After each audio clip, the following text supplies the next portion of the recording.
বর্ষা, এই তো কদিন ধরে দেখছি তুই মনমরা হয়ে রয়েছি। বন্যা দিদি বল তোর কি হয়েছে? আরে বোন, আরে বোন, আমি তোদের কেমন করে বলি? ওদিকে আমার বাবা আমার বিয়ের সম্বন্ধ দেখছে, তাই তো আমার মন ভালো নেই।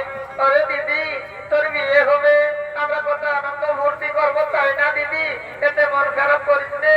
আর বলি কি দিদি, মেয়ে হয়ে যখন জন্ম নিয়েছি, একদিন না একদিন তো পরের বাড়ি যেতেই হবে, তাই মন খারাপ করিস না দিদি। চল দিদি চল,